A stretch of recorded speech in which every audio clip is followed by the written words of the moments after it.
Ready for the interview, Joel Arden? Well, to be honest, I've never done a live interview before, and I'm a little nervous. I mean, you never know. What if there's something between your teeth? It's just too late then.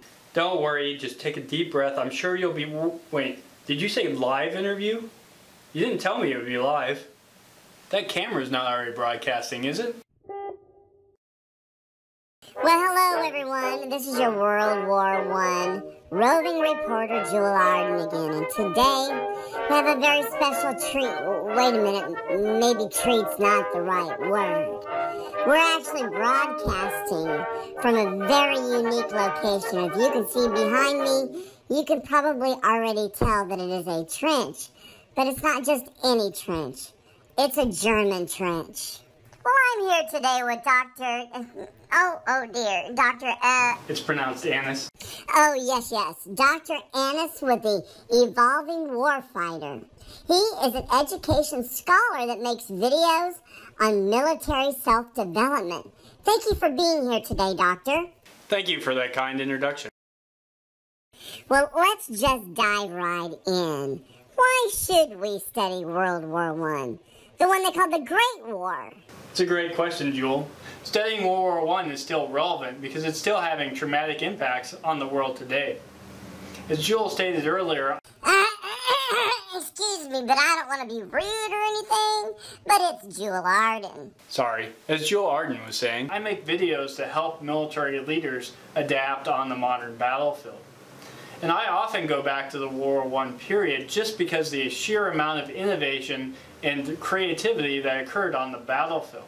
If you think about it, technologies such as tanks, submarines, and airplanes made their first appearance and became incredibly lethal means of fighting during the First World War. The First World War is kind of unique because we see all the combinations of the power and machinery of the Industrial Revolution meet things such as the concepts of nationalism, public education, and central banks to create a war on a scale that had never been seen before in human history. Ultimately, it cost the lives of more than 9 million individuals. Doctor, did I understand you correctly? Did you just say 9 million? With an M? Oh my gosh, that hurts my heart. And that's why I appreciate, well, institutions that save military history like yours, the Mobile World War I Museum. It's incredibly important not only to study World War I, but invest into saving the history surrounding this important era in human history. So, Doctor, is that kind of like those that do not remember the past are doomed to repeat it? Well, I like the quote, and I like the intent behind the quote, but that may not exactly be true. We'll never fight another war like World War I again, so preparing to fight another war of that nature, well, may be counterproductive. However, soldiers that need to be prepared for the next war have to deal with all the same problems that were found on the original World War I battlefield. So if you think about it, standing here in this trench, I'm still going to have to deal with environmental factors such as rain, cold weather. I'm still going to have the complexity of trying to figure out how I feed my soldiers, how to get them fresh water, how to take my wounded or dead off the battlefield. So studying World War I gives us a glimpse into the various different problems that soldiers encounter on the battlefield, and hopefully by doing so, soldiers today might begin thinking about how has technology changed, how are these problems different but yet the same, and how can I address them on the modern battlefield. Whew, that was a lot of great stuff to take in. But Doctor, let's back up just a little bit. Why did World War I even start? Well, the simple answer is the war began with the assassination of Archduke Ferdinand. However, there was some concessions made that should have stopped the world from ramping into war. Maybe it was a Victorian ethic of this time that valued heroic actions that started the war. That and the fact that the world had really gone for a generation worth of peace. So there wasn't many in living history that understands the true horrors and costs of war. And that might have encouraged men to willingly join up and go off to fight for their country, seeking the glory of war and not understanding the misery that was about to come. It's important that we study World War I now because more than ever we may be experiencing the same event in our modern society. Very few Americans have fought in wars or had close family members die because of conflicts. So maybe now more than ever we stand on that same knife's edge where we have forgotten how truly horrible a mass-scale war is, and we may be prone to enter one without understanding what it would truly cost us if we entered a war of such scale and magnitude. So many things come to my mind right now. But doctor, what are some of the factors that caused the war? Well, that's a great question. I think one factor that contributed to this war, and definitely had to be dealt with at the end of the war in the Treaty of Versailles, was what did it mean to be a country? You see the rise of nationalism where some countries took pride in their ethnic origins, so to be ethnically German or ethnically British, while other countries believed to found their countries on the concept of a shared value system, so like the American value system. So we'll take a look at you, Joel Arden. You're a pug, which would make you Chinese by ethnicity. So you would have an interesting question at the beginning of this war. Would you go back to your homeland of China and defend China in the Great War? Or would you decide to stay in America, embrace the American ideals, and defend America in this Great War? It's definitely a challenge at the end of the war in the Treaty of Versailles, as the diplomats there had to redraw lines on a map and essentially recreate countries or create new countries in a war-torn area of Europe. You see the creation of countries like Czechoslovakia and Poland that hadn't existed previously. And many of the wars in the 20th century and the 21st century were caused by incorrect drawing of lines, because we still struggle to this day on the concept of what does it mean to be a nation. Is it a shared tribal area? Is it a shared ethnicity? Is it a shared religion or a shared sense of identity among a group of people? It's still a challenge. And I'm an Iraq war veteran. Doctor, I hate to interrupt, but I can't go forward without saying thank you to you for your service to our country and to all the veterans that are serving our country right now. I just want to say thank you. Thank you. And I can directly trace back the conflict that I fought into back to the Treaty of Versailles and how lines were drawn on a map during the Sykes-Picot Agreement.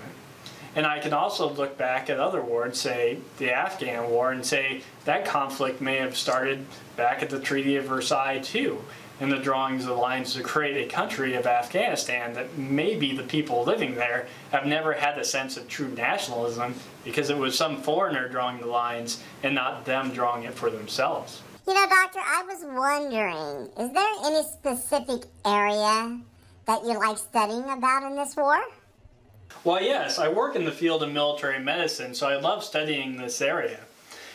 World War I is very interesting as you see the first use of mechanized ambulances show up on the battlefield, although there was quite a use of horse-drawn ambulances at this time period as well.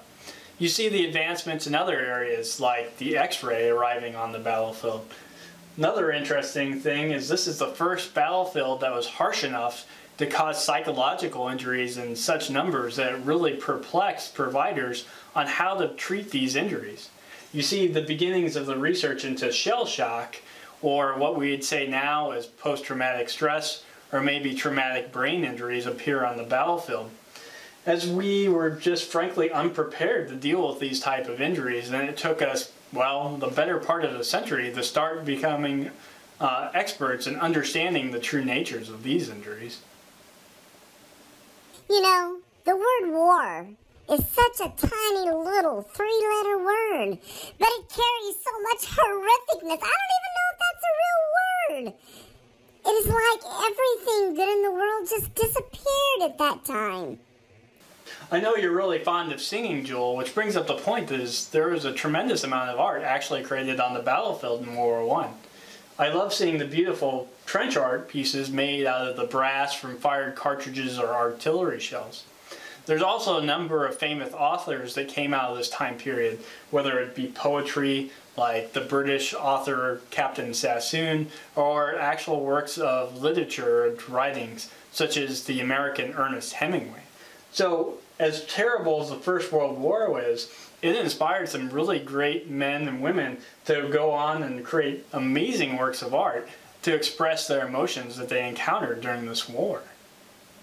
You know, Doctor, I've never been much of a reader, but I will tell you, since I started researching World War I, I've read more in the last few years than all of the years before that put together.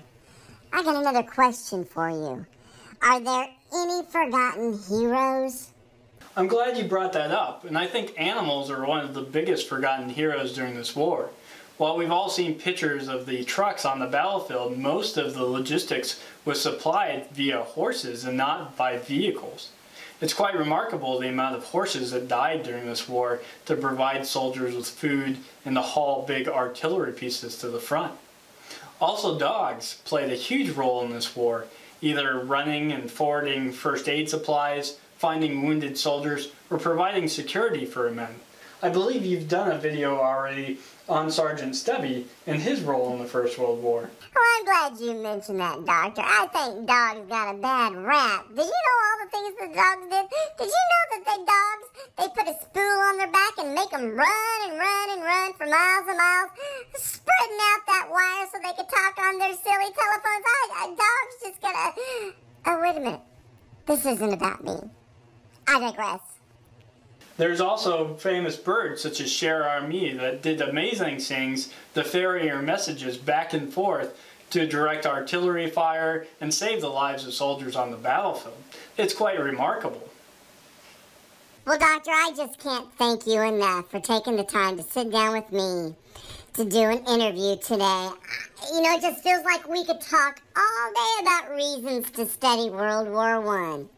But the time has come.